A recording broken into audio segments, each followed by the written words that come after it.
경제 소식을 빠르게 전달해 드립니다. 오늘 굿모닝 경제는 석병훈 이화여대 교수와 함께하겠습니다. 어서 오십시오. 어서 오세요. 네, 밤사이 해외 증시 상황부터 살펴보도록 하겠습니다. 이제 추수감사절을 하루 앞두고 오랜만에 뉴욕 주요 증시가 상승 마감했어요. 예, 그렇습니다. 그 3대 지수가 모두 다 1% 이상 상승을 해가지고요. 전날 그 하락했던 것을 갖다가 일부 이제 반등한 걸로 나타났는데요. 일단 뭐 가장 중요한 이유는 일부 소매 업체들의 실적이 전분기 실적이 그 시장의 예상을 뛰어넘었다는 점에 있습니다. 그래서 뭐 델 테크놀로지, 그다음에 뭐 베스트바이, 그다음에 딕스 스포팅 굿즈 뭐 이런 소매 업체들의 실적이 시장의 예상을 훨씬 뛰어넘게 나왔거든요. 그다음에 그뿐만 아니라 뭐 아메리칸 이글, 아베크롬비 같은 대표적인 의류 판매 업체들의 실적도 시장의 예상을 뛰어넘는 실적이 발표가 됐었습니다. 그러니까 그동안 이제 미국에서 연준이 급격하게 금리를 인상을 해서 그 물가도 상승하고 이러니까 이제 소비가 감소했을 거라고 예상을 했는데 예상과 다르게 이제 소비가 탄탄하게 소비 지출이 탄탄했다라는 것을 알게 됐고요. 특히 이제 델 테크놀로지 그다음에 베스트바이 같은 것은 이제 가전 제품을 판매하는 소매 업체입니다. 그러니까 내구재라고 하거든요. 가전 제품 같은 경우는. 그래서 한번 뭐 TV라든지 컴퓨터 사놓으면 이제 몇 년 동안 사용하지 않습니까? 그래서 한번 사놓으면 몇 년 동안 거기서 이제 서비스를 우리가 이제 즐기는 이 내구재라고 하는데, 내구재 같은 경우는 일반적으로 우리가 금리가 높아서 뭐 대출을 가지고 있으면 이자 비용 부담이 많이 나간다든지 아니면 뭐 실질 소득이 감소했을 경우에는 바꾸지 않습니다. 그죠? 기존에 쓰던 거 계속 쓸 수가 있으니까요. TV 같은 경우는. 그런데 이런 것조차 지금 소비 지출이 늘었다는 것은 미국에서 이제 소비자들이 좀처럼 지금 뭐 실질 소득이나 이런 거 감소했다고 느끼지 않는다는 것이죠. 미래에 뭐 소득이 많이 늘어날 거라고 자신감 있게 생각을 하기 때문에 이제 뭐 컴퓨터도 바꾸고 그다음에 TV도 바꾸고 이랬다는 것이거든요. 그래서 뭐 미국 경제에 대해서 가계 소비자들이 뭐 긍정적으로 보고 있다. 그래서 소비 지출이 많이 늘었기 때문에 베스트바이랑 델 테크놀로지의 실적도 시장의 예상을 초과했다라고 볼 수가 있습니다. 그래서 이제 주가가 반등했다고 보는데요. 그렇지만 아직 뭐 완전히 뭐 이제 주가가 바닥을 찍고 이제 장기적으로 상승할 거라고 낙관하기는 이른 게요. 중국 같은 경우에 지금 코로나19가 다시 확산해서 이제 봉쇄가 다시 강화되기 시작했으니까 이것도 또 이제 불안정 요인이고요. 그다음에 오늘 이제 FOMC 이제 회의록이 공개가 될 예정인데요. 지난번 이제 회의했을 때 나왔던 거기에 보면 이제 금리 인상 속도, 그다음에 간밤에 어제 이제 FOMC 회의에서 투표권이 있는 클리블랜드 여는 총재의 인터뷰를 제가 오늘 아침에 봤는데요. 이제 뭐 뉴스에서조차 이제 FOMC 회의에 투표권이 있는 사람이다라고 얘기를 하고 인터뷰를 합니다.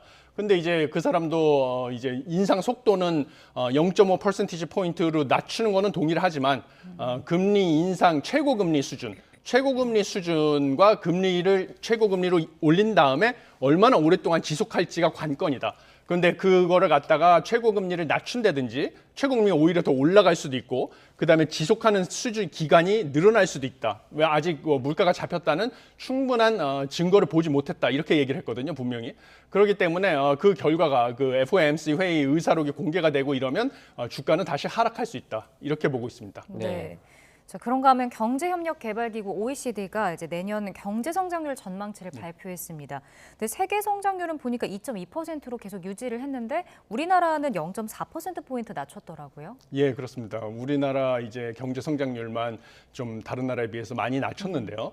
이거는 이제 뭐 안타깝게도 우리나라가 이제 소규모 개방 경제고 그러면서 이제 수출 주도 경제라는 점이 이제 무엇보다 가장 큰 이유입니다.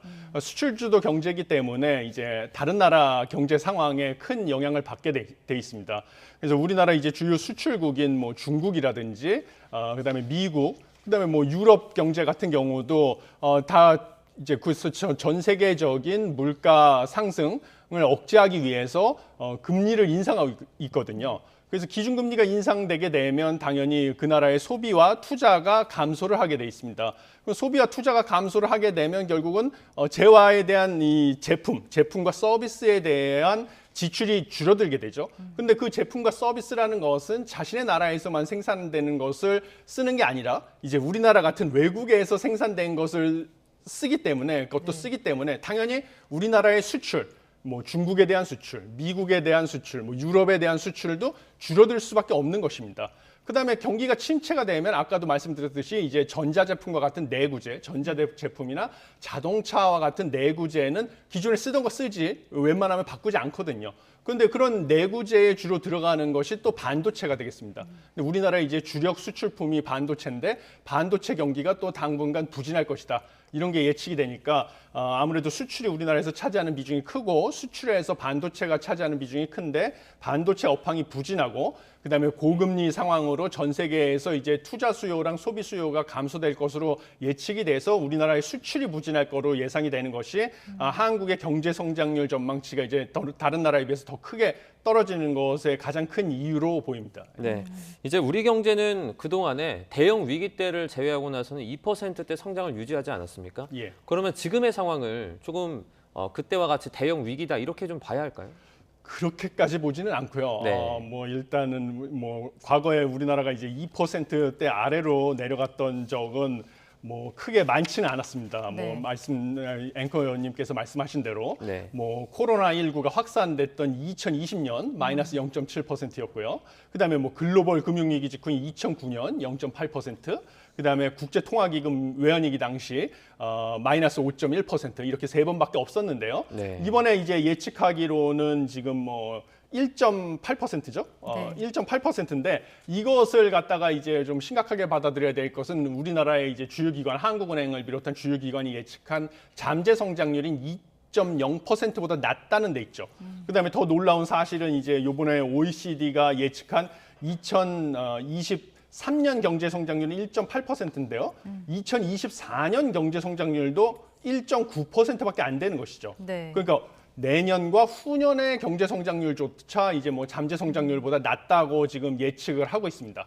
근데 이제 잠재 성장률이라는 것은 우리나라의 뭐 노동과 자본 같은 모든 생산 요소를 투입을 해서 인플레이션을 제너레이트하지 않으면서 달성할 수 있는 성장률 수준이라서 뭐 경기 침체를 정의하는 방식은 여러 가지가 있는데요. 네. 일반적으로 잠재 성장률보다 우리의 성장률이 떨어지면 그거를 경기 침체로 보고 있습니다. 뭐 그걸 일부 뭐 경제학자들은 경기 침체라기보다는 둔화라고 할 수 있는데 이거는 뭐 사실은 뭐 미묘한 어감의 차이에 불과하고요. 뭐 경기 침체라고 볼 수가 있습니다. 정의할 수 있는데 이거는 사실상 뭐 내년뿐만 아니라 후년까지도 경기 침체의 조짐이 있다라고 볼 수가 있는 건데요. 그게 그렇다고 해서 경제 위기다, IMF 외환위기 수준에 그렇게까지는 볼 수가 없고요. 네. 뭐 경기 침체인 것은 분명하다 이렇게 보고 있습니다. 네, OECD가 경제 성장률뿐만 아니라 이제 소비도 앞으로 좋지 않을 것으로 내다봤더라고요.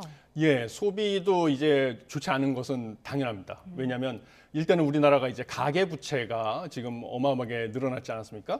그런데 문제는 물가 상승률을 억제하기 위해서 지금 한국은행에서 계속 기준금리를 인상을 하고요. 네. 기준금리를 인상할 뿐만 아니라 기준금리를 또 높은 상황에서 적어도 내년 연말까지는 유지를 할 수밖에 없는 상황입니다. 왜냐하면 미국도 내년 연말까지는 유지를 할 게 불가피한 상황이거든요. 그러면 당연히 이 가계 부채에 대해서 이자 비용 부담이 증가할 수밖에 없습니다. 이자 비용 부담이 증가하고요.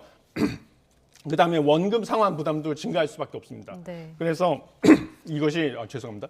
소비를 당연히 감소시키는 요인이 되고요. 또 다른 것은 지금 뭐 뉴스에서 좀 보도가 되고 있는데 고금리 상황이 지속되다 보니까 주택 가격이 지금 뭐 하락을 하고 있습니다. 그러면 이제 주택 가격이 하락을 하면 이제 우리나라에 이제 많은 지금 뭐 영끌족들 이런 분들은 지금 주택 자산이 하락을 하니까 당연히 소비 지출을 줄일 수밖에 없다. 이래서 또 이제 가계 부채 상환 부담 증가, 고금리 상황 지속으로, 그다음에 주택 가격 하락으로 인해서 소비 지출이 하락이 돼서 이제 당연히 소비도 여의치 않을 것이고요. 그다음에 무엇보다도 지금 OECD의 전망에 따르면 우리나라의 물가 상승률도 지금 내년에 3.9%에 달할 것으로 나와 있거든요. 네. 그러면 이거는 한국은행의 물가 상승률 목표인 2.0%에 거의 2배 육박하는 수준이라서 네. 내년에도 물가 안정을 위해서는 고금리 상황이 지속될 것으로 예측이 돼서 이러한 소비 감소, 소비뿐만 아니라 투자조차도 지금 내년에 감소할 것으로 충분히 예측을 할 수 있는 상황입니다. 네.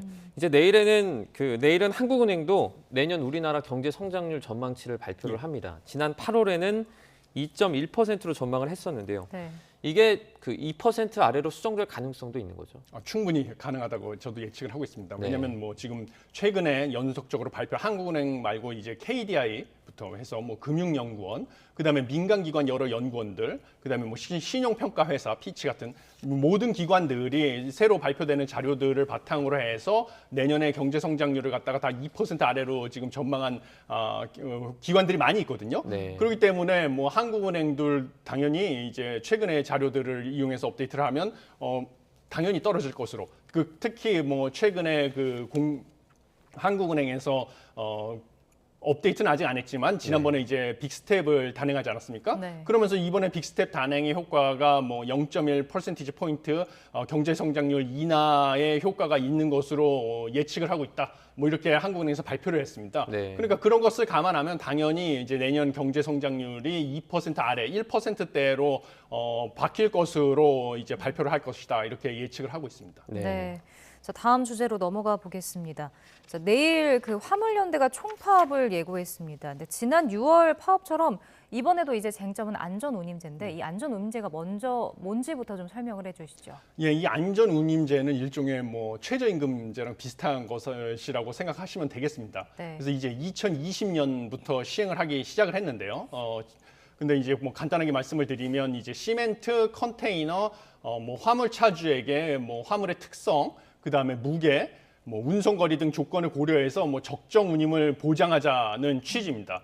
그래서 이 적정 운임을보다 적은 돈을 주는 화주에게는 과태료 처분을 하고요.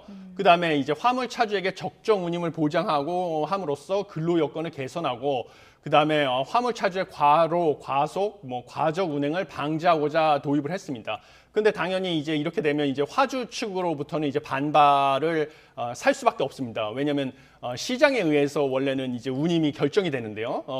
운임을 이제 이제 운송을 수요하는 측은 화주고요. 화물 주인이 이제 고용을 하지 않습니까? 화물 차주를. 네. 그다음에 이제 운송 서비스를 공급하는 화물 차주. 공급자와 수요자에 의해서 운임이 결정이 되는 건데요. 시장에 의해서. 시장에서 결정되는 운임보다 정부에서 뭐 적정 운임이라는 것을 보장한다고 하면서 높은 수준의 운임을 줘라.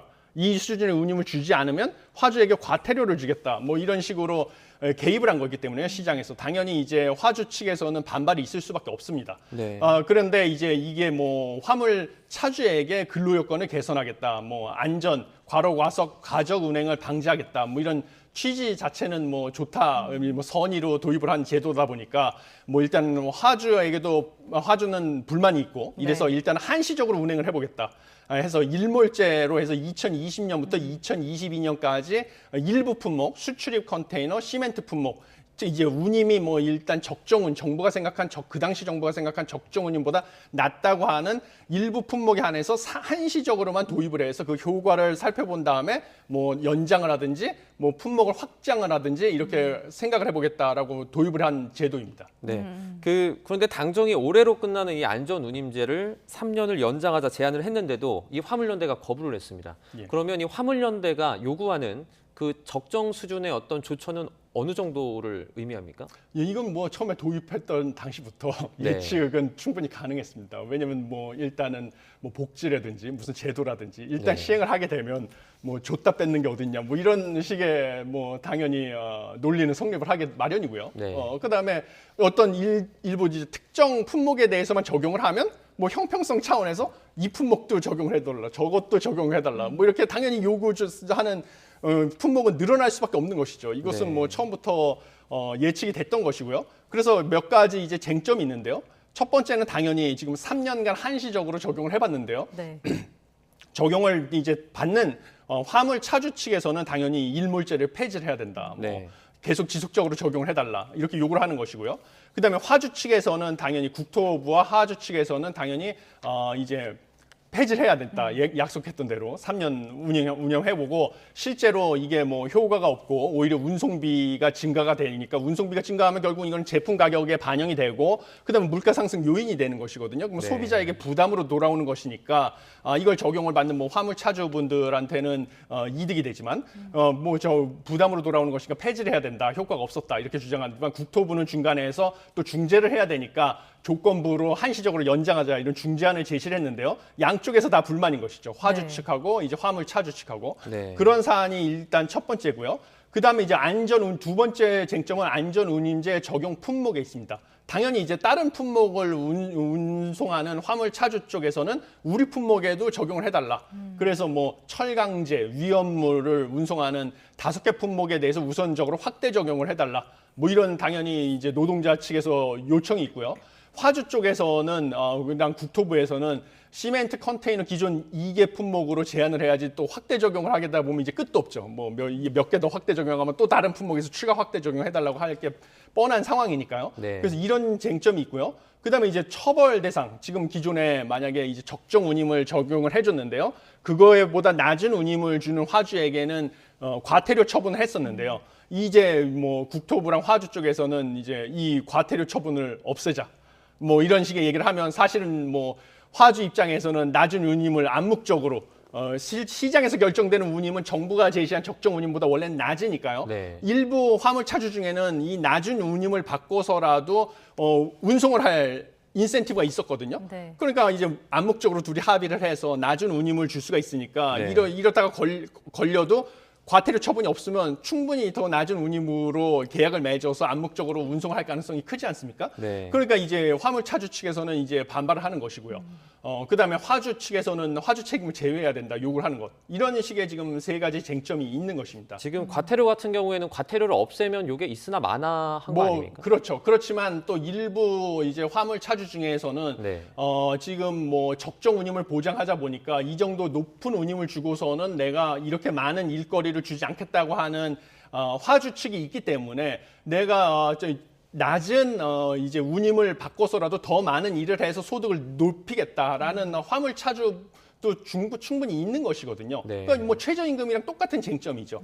최저임금을 높게 설정을 하면 만약에 단기 아르바이트 일자리가 많이 사라지면서 지금 뭐 서버나 뭐 이런 일자리가 사라지면서 로봇으로 대체되지 않았습니까? 주유소 같은 경우도 셀프 주유소로 다 대체되지 않았습니까? 네. 근데 이제 최저임금보다 낮은 수준에서라도 가서 일을 하고 싶어하는 아르바이트 학생들도 많았거든요, 실제로는. 그것과 똑같은 지금 논리가 적용이 된다고 보시면 되겠습니다. 네. 일단 지금 정부가 불법 행위는 뭐 엄정하게 대응하겠다라고 밝혔는데 사실 이 화물차 운전자가 개인 사업자이기 때문에 뭐 파업을 막기는 좀 어려울 것 같은데 이게 뭐 그렇죠. 극적인 합의가 가능하다고 보시나요?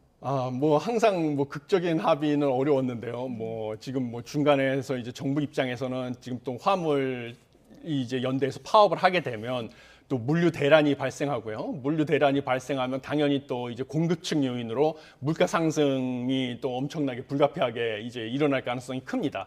그러니까 당연히 이제 어떤 방식을 써서라도 합의를 끌어낼 가능성이 크고요. 뭐 그러면 지금까지 봤을 때 이제 현 정부에서 이제 했던 것으로 봤을 때는 뭔가 이제 뭐 정부에서는 이제 불법 행위 단호하게 대응하겠다. 그다음에 뭐 대체 인력을 투입을 해서 물류 대란을 없애게 노력을 하겠다 이러는데 뭐 기한 내에 어떻게 중재안을 끌어내서 뭔가 합의를 타결하는 방안으로 가도록 하지 않을까 하는 생각을 하고 있습니다. 네.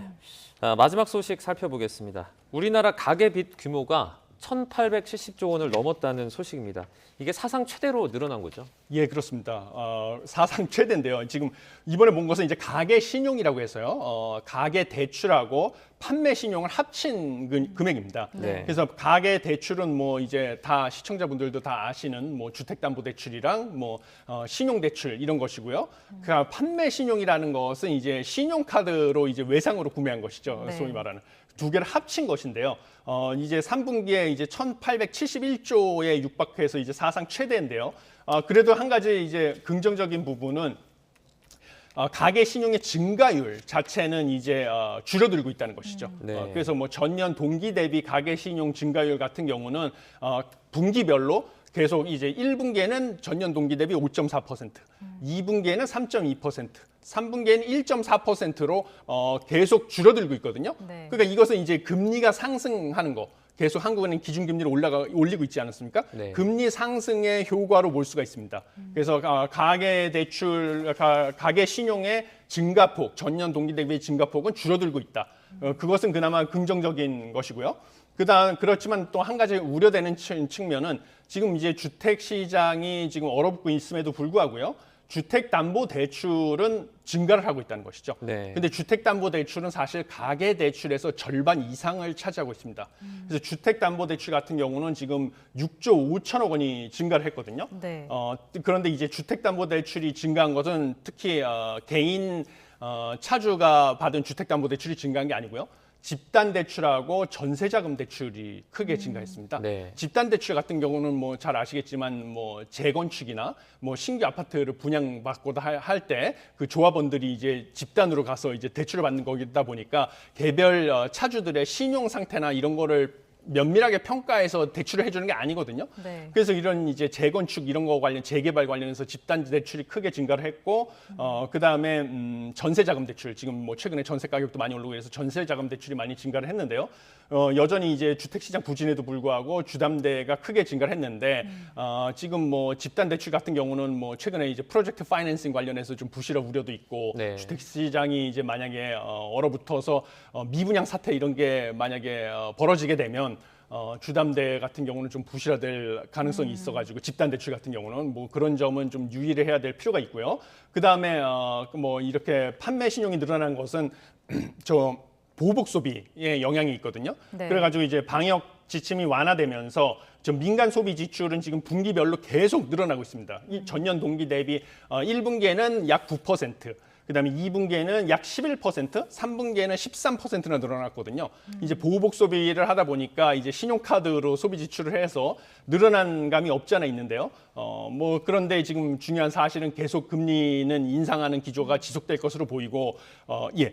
그런데 저 뭐 이제 실질 소득은 최근에도 계속 감소하고 있지 않습니까? 물가는 네. 상승하는데 임금은 지금 상승 속도가 물가 상승 속도를 따라가지 못하다 보니까 그래서 지금 뭐 현명한 소비 지출도 지금 필요한 상황이고요. 네. 뭐 가계 부채도 지금 가급적이면 조기에 상환하도록 노력하는 것이 필요하다고 봅니다. 네. 네. 그럼 말씀하신 대로 지금 주택담보대출 증가세도 아직 여전하고 카드 빚도 늘고 있고 뭐 금리는 지금 인상 시기에 있으면 이게 가계부채 연쇄 부도로까지 이어질 수 있는 위험도 있는 건가요?